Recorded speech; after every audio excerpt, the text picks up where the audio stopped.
Olá, sejam bem-vindos a mais uma aula da disciplina de Sistemas Operacionais do curso de Técnico em Manutenção e Suporte em Informática.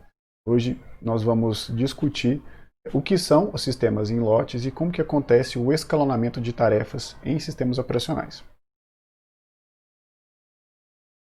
Na aula anterior, nós estudamos o que seria o controlador de interface e como que aconteceu a evolução do sistema computacional para que essa figura do controlador de interface pudesse substituir as operações do processador nas operações de entrada e saída.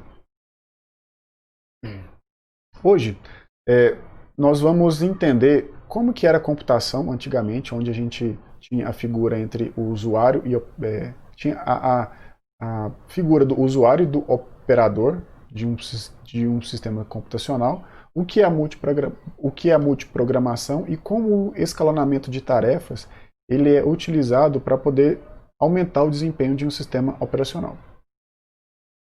Então, nos primórdios do sistema de computação, a gente tinha máquinas diretamente dependentes do operador da máquina. Então, quando eu falo operador, é bem diferente de usuário, isso naquela época, porque hoje usuário e operador são sinônimos. A mesma pessoa, são nomes diferentes para o mesmo ator. Naquela época, né, quando surgiram os primeiros sistemas de computação, o operador era o que dava vida para o computador, o que fazia o sistema operacional executar as tarefas. Então, o operador ele trabalhava diretamente com o sistema operacional para poder executar as instruções. Os dispositivos comuns de entrada e saída eram leitores e perfuradores de cartões, unidades de fita e impressora. Ou seja, eram periféricos, dispositivos de entrada e saída, que dependiam diretamente da ação física do operador. Ele precisava inserir os cartões, retirar esses cartões, trocar as unidades de fita, verificar a saída da impressora. Então era uma relação muito direta. Então, nós tínhamos os papéis separados entre usuário e operador. O operador era o ator que tinha acesso direto ao computador. E o usuário, ele era mais programador do que usuário, porque ele era a figura do ator que era responsável por preparar uma tarefa para ser executada pelo computador. E essa tarefa a gente chama também de job. Essa tarefa era composta por três partes. Primeiro, o programa, ou seja, o conjunto de instruções que seriam executados, os dados que seriam processadas e as informações de controle de entrada e saída. Então eram cartões perfurados, fitas magnéticas que eram preparadas pela figura do usuário, mas esse ator ele não tinha acesso direto ao computador. Ele preparava esse job, essa tarefa, entregava para o operador que interagia diretamente para o processamento do job. Hoje tudo isso se fundiu em uma coisa só, devido à facilidade de uso dos sistemas operacionais.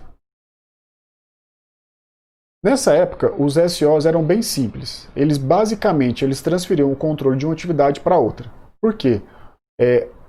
Voltando aqui ao slide anterior, nessa figura aqui do usuário, quando ele preparava uma tarefa com o programa, era esse programa que deveria ser executado pelo computador. O sistema operacional ele não tinha programação nenhuma para executar essas instruções específicas para esse job.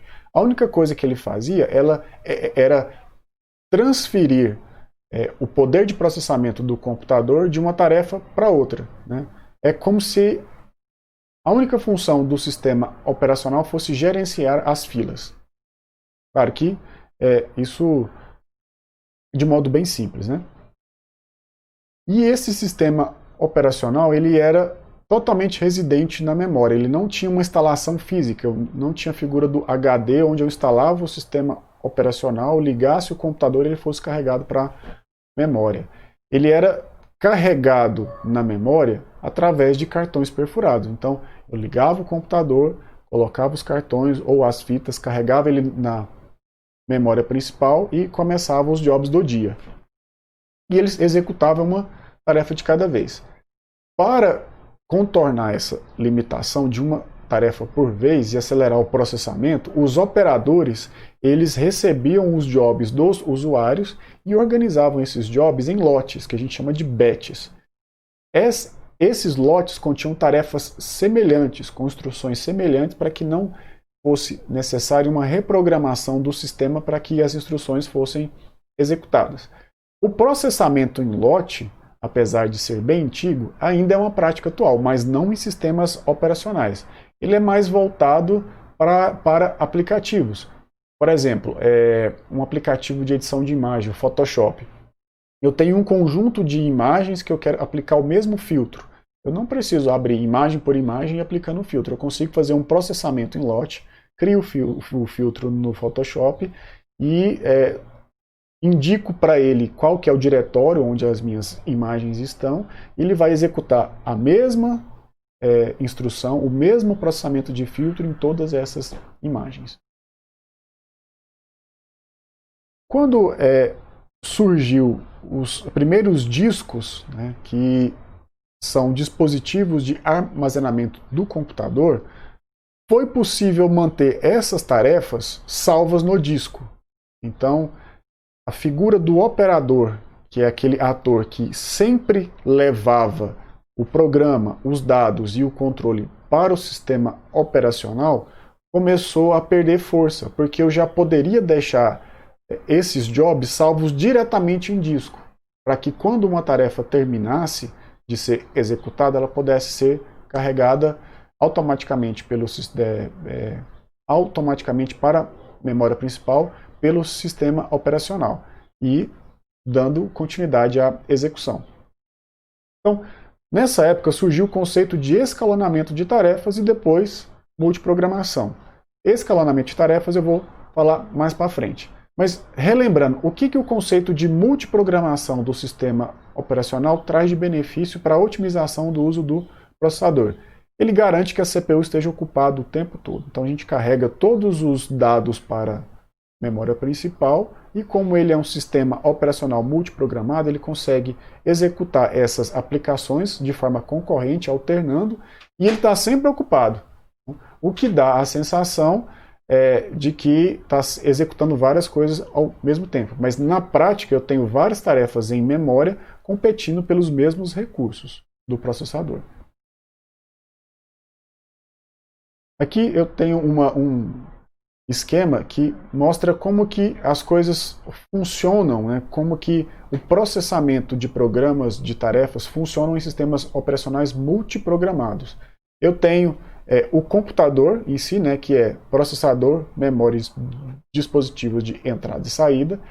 Então, isso a gente chama de recursos, tá? São os recursos computacionais. E eles se unem para poder executar várias tarefas ao mesmo tempo. Isso permite, por exemplo, que quando os dispositivos de entrada e saída estão ocupados, o processador execute alguma coisa. Ele não fique esperando a conclusão da operação de entrada e saída para que ele possa executar a instrução. Quando uma tarefa em execução requisita outra, isso dentro do ambiente multiprogramado, eu tenho uma alternância entre uma tarefa do processador e outra. Quando o sistema é multiprogramado, o processador não é multiprogramado, o processador ele fica ocioso. Então, enquanto determinada tarefa não termina a conclusão, ele fica parado, por mais que ele não esteja sendo usado todo o poder computacional dele.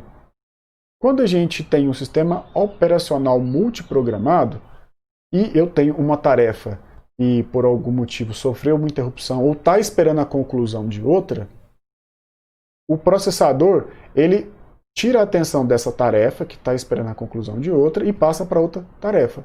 E quando surge outra tarefa que precisa de uma demanda, ele troca a atenção. Então ele vai alternando entre as tarefas para dar conta de atender todas.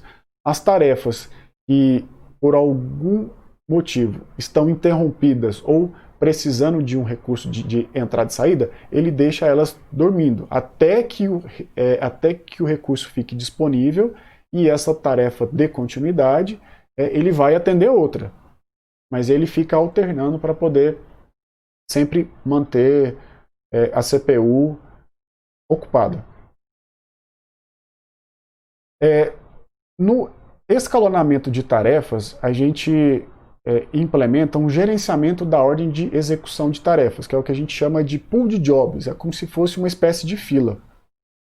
Quando eu tenho diversos processos para serem executados, mas nem todos cabem na memória principal. Então eu tenho uma lista, né, uma fila de tarefas, um pool de jobs, que serão carregados sob demanda assim que a memória ficar disponível.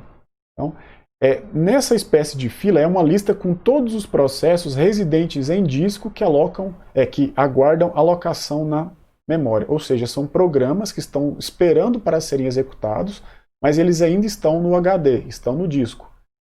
Mas como já foi feita a solicitação para o sistema operacional executar aquele programa, ele espera até que haja memória principal disponível, suficiente para ele. Ele espera essa alocação para que ele possa ser carregado para a memória principal e executado pelo processador. Até que isso aconteça, esse aplicativo não é executado.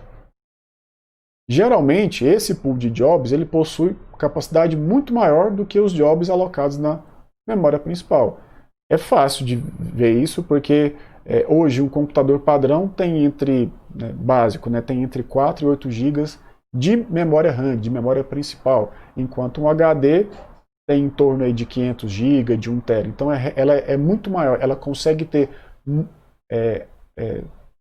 o pool de jobs, ele consegue ser muito maior do que a quantidade de jobs, de tarefas que estão residentes lá na memória principal e estão sendo processadas, né? Caso não haja espaço na memória, ou seja, eu tenho uma grande quantidade de aplicativos para serem abertos e não tem memória suficiente para isso, quem decide a prioridade de qual programa vai ser executado ou não é o sistema operacional. Isso é que a gente chama de escalonamento de tarefas. Ele não consegue carregar tudo lá para memória RAM, então ele decide o que é prioridade, o que não é. Normalmente ele dá prioridade para rotinas do sistema operacional. Mas quando acontece de instruções, programas que estão alocados na memória principal não estarem sendo executados, ele pega esses arquivos, esse aplicativo, ele joga para uma memória virtual, que é um setor do HD, e pega o próximo da fila. Então ele vai escalonando. Quando essa que foi para memória virtual precisar dar continuidade no processamento, aí inverte, ele tira outra, enfim, ele faz esse escalonamento para manter sempre o processador ocupado e também sempre a memória principal com o máximo de ocupação que ela permite, porque ela tem uma comunicação muito mais rápida com a CPU. No sistema de tempo compartilhado, ou time sharing, ou multitarefa, nós sabemos que ele é uma extensão da multiprogramação. Então, o processador, a CPU, ele executa diversos jobs, diversas tarefas, alternando com frequência. Então, o usuário tem a percepção de uma máquina exclusiva, mas, na verdade, ele está sempre alterando ali. Sistemas multiprogramados, em batch, eles eram eficientes no passado porque permitiam esse escalonamento, essa alocação de máxima de recursos, mas eles não permitiam a interação. Então, isso é uma desvantagem desses sistemas. Por hoje é só, pessoal. Na próxima aula a gente vai conhecer os serviços, os principais serviços que os sistemas operacionais eles fornecem para o hardware e para o usuário, e até breve. Saiba mais sobre o Instituto Federal Goiano. Acesse ifgoiano.edu.br e nos procure também nas redes sociais. Instituto Federal Goiano. A educação te transforma, você transforma o mundo.